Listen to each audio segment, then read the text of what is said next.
तो चलिए दोस्तों, आज के वीडियो में हम देखेंगे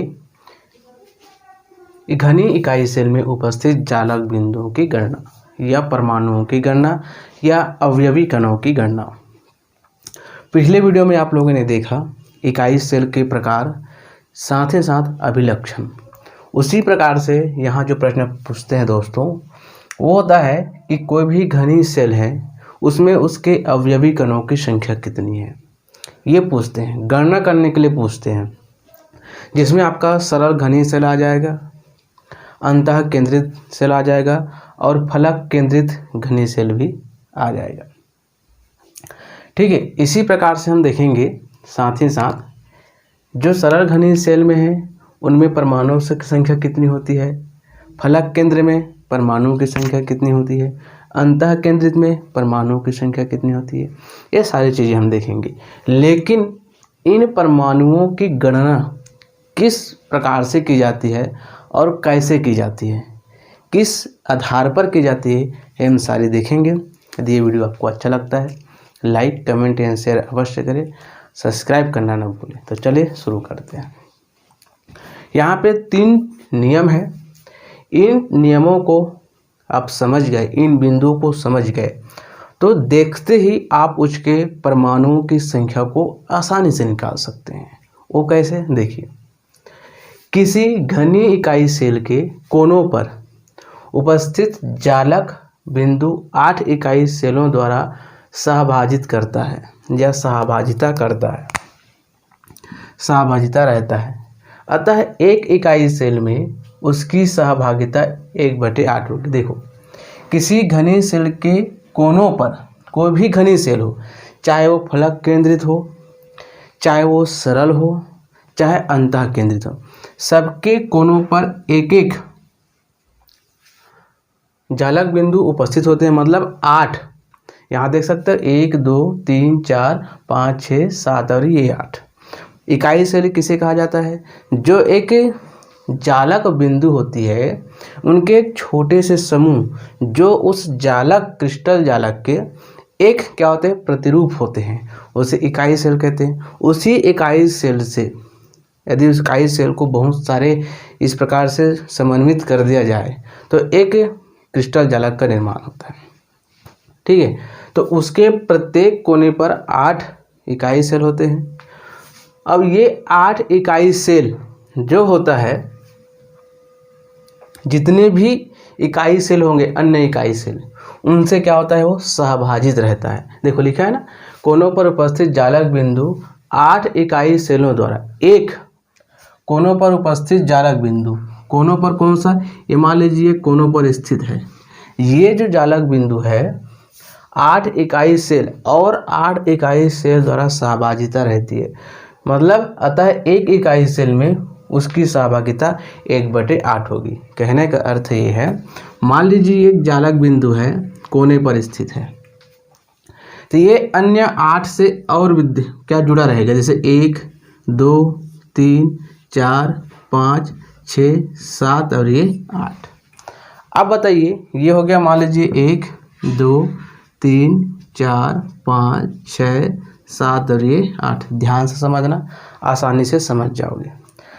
अब ये एक बिंदु जो है अन्य 8 से जुड़ा हुआ है, तो ये जो बिंदु है यदि 1 से जुड़ा हुआ है तो सभी जो पूरे जो जालक बिंदु 1 है संपूर्ण रूप से उससे जुड़ा नहीं है।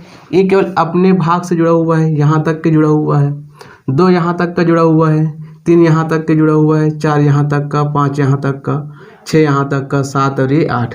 मतलब एक छोटे छोटे टुकड़ों से जुड़ा हुआ है। मतलब यदि पूछा जाए तो एक इकाई सेल के 8 अन्य से जुड़ा रहता है, एक इकाई सेल के बिंदु 8 अन्य इकाई सेल से जुड़ा रहता है, तो एक इकाई सेल से उनकी सहभागिता कितनी होगी, 1/8। 1/8 मतलब 8 भाग में से एक भाग, 8 भागों में टूट गया ना, अलग अलग 8 इकाई सेलों से जुड़ा हुआ है, तो उनको 8 में से एक भाग एक इकाई सेल से, 8 में से दूसरा भाग दूसरे इकाई से, 8 में से तीसरा भाग तीसरे इकाई से। मतलब एक बिंदु को आप 8 भागों में इस प्रकार से बटा हुआ है कि अन्य इकाई सेल से केवल और केवल उसका 1/8वां भाग उसमें जुड़ा हुआ है।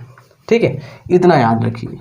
कोने की बात किया जाए तो उसके बाद सभी के लिए है किसी इकाई सेल की फलकों के केंद्र में।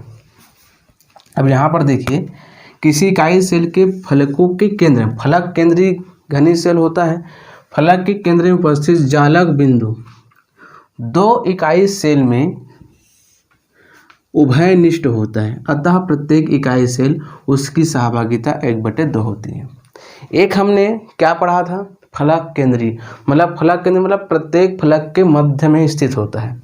जैसे मैं एक बनाने का प्रयास किया, देखिए यहाँ ये इकाई सेल एक हो गया, ये दूसरा इकाई सेल हो गया। इसी प्रकार से बहुत सारे इकाई सेल से जुड़कर बना हुआ रहता है। तो उनके एक फलक में फलक केंद्रीय घनी सेल मतलब फलक के मध्य में स्थित होता है, जैसे इस प्रकार से स्थित रहेगा, उसी प्रकार से यहाँ भी स्थित होगा। तो ये जो भाग है, जो जालक बिंदु है, यहाँ पे समझिए ये जालक बिंदु है, आधा भाग इस इकाई सेल से जुड़ा रहेगा और आधा जो है इस इकाई सेल से जुड़ा रहेगा, यहाँ से यहाँ इस प्रकार से। ठीक है, इस प्रकार से जुड़ा रहेगा। मतलब ये जो एक जालक बिंदु है वो आधा इनसे और आधा उनसे, 2 मतलब उभयनिष्ठ। समझ लीजिए कि 1-2 रूम है और उसका दरवाज़ा एक ही है, मतलब दोनों को जोड़ने वाला दरवाज़ा, तो उस कमरे का भी दरवाज़ा वही हो जाएगा और दूसरे कमरे का भी दरवाज़ा, मतलब 1-2 कमरे का एक दरवाज़ा। उसी प्रकार से ये एक खिड़की है, समझ लीजिए, अपने भाषा में समझने का प्रयास करें। एक खिड़की, इसके लिए भी यही काम कर रहा है, इसके लिए भी यही काम। तो एक इकाई सेल के लिए पूरा तो काम नहीं कर रहा है, आधे भाग काम कर रहा है और उसका आधे भाग, मतलब ये जो परमाणु है, आयन है या जो अणु है, वो एक इकाई सेल का 1/2 भाग सहभाजित करता है। ठीक है, अब उसके बाद देखते हैं, जब किसी इकाई सेल के केंद्र पर उपस्थित जालक बिंदु केवल उसी इकाई सेल से संबंधित होता है एवं उसकी सहभागिता 1 होती है। अब देखिए यहाँ पर, अब इकाई सेल के केंद्र में स्थित है, ना कि उसकी फलक में केंद्र है, मतलब फलक में उपस्थित है। मतलब किसी इकाई सेल के केंद्र में परमाणु यदि विद्यमान हो तो केवल और केवल इकाई सेल से ही सहभाजित रहता है, वो उसी के अंतर्गत होता है, दूसरे इकाई सेल से कनेक्ट नहीं होता, उससे सहभागिता नहीं होती है। तो इसकी इकाई सेल में जो अणु की संख्या होगी, परमाणुओं की संख्या होगी, वो क्या होगी, 1 होगी। ये नियम यदि आप समझ गए, फिर से समझिए, यदि किसी जालक बिंदु में कोनों पर स्थित जो बिंदु होती है वो अन्य 8 इकाई सेलों से सहभाजित रहता है, क्योंकि इससे अलग अलग इस प्रकार से देख लो, यहाँ पे आप देख सकते हो, यहाँ पे एक कोने में स्थित है, यदि यहाँ से देखेंगे ये वाला पोर्शन तो एक इकाई सेल होगा, ये इससे जुड़ा हुआ है, इससे जुड़ा हुआ है, इससे जुड़ा हुआ है, इसी प्रकार से 8 अन्य इकाई सेल से जुड़ा हुआ है। तो एक जालक बिंदु जो है उनकी सहभागिता 1/8वां भाग होता है, प्रत्येक के साथ 1/8वां भाग उससे जुड़ा हुआ रहता है। दूसरा, फलक केंद्रीय घनी सेल में क्या होता है, फलक के मध्य में स्थित होता है, क्योंकि फलक जो है इकाई सेलों का क्या होता है, उभयनिष्ठ होता है, या जालक बिंदु उसके उभयनिष्ठ होता है। तो प्रत्येक जालक बिंदु में उसका आधा भाग मतलब 1/2 भाग होती है। यदि वही जालक बिंदु या परमाणु, आयन, अणु जो है इकाई सेल के केंद्र में स्थित हो तो उनका सहभागिता 1 ही होती है, वो केवल उसी के अंतर्गत आता है, इकाई सेल के अंतर्गत। तो चलिए अब शुरू करते हैं कि किस प्रकार से हम सरल, फलक केंद्रीय और अंतः केंद्रित इसको हम गणना करते हैं। पहले नंबर में हम देखेंगे सरल घनी इकाई सेल, मतलब SCC, सरल घनी सेल। ठीक है, अब यहाँ पर हम देखेंगे सरल घनी सेल। मान लीजिए ये सरल घनी सेल है, इसके कोनों पर जो इकाई सेल जो कोनों पर एक परमाणु होती है, तो यहाँ पर लिखेंगे कोनों पर उपस्थित परमाणु 8 इकाई सेल से सहभागिता होती है।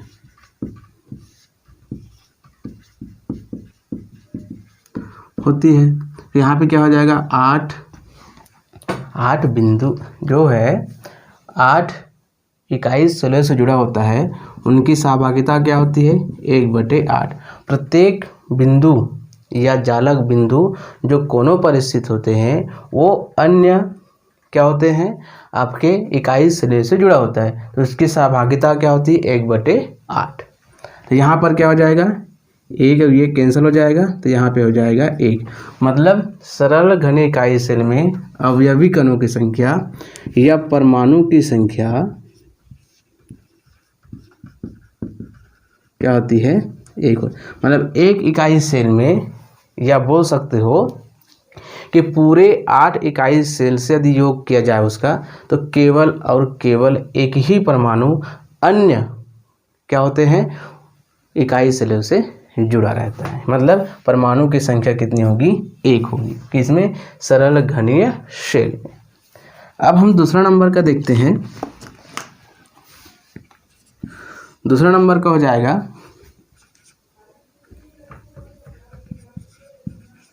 फलक केंद्रित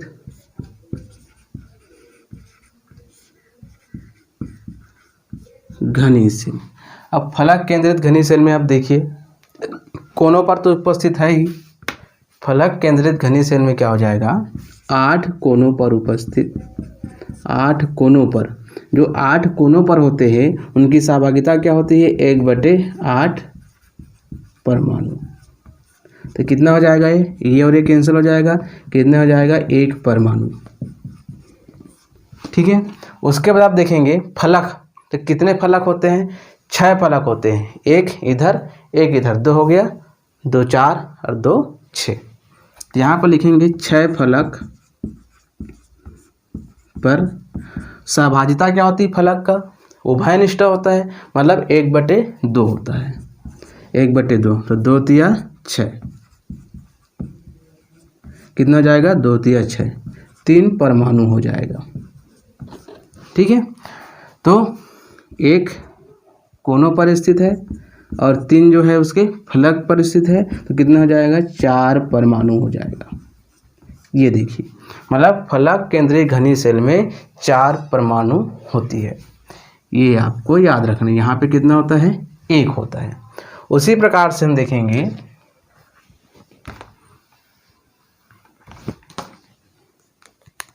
तीसरा नंबर,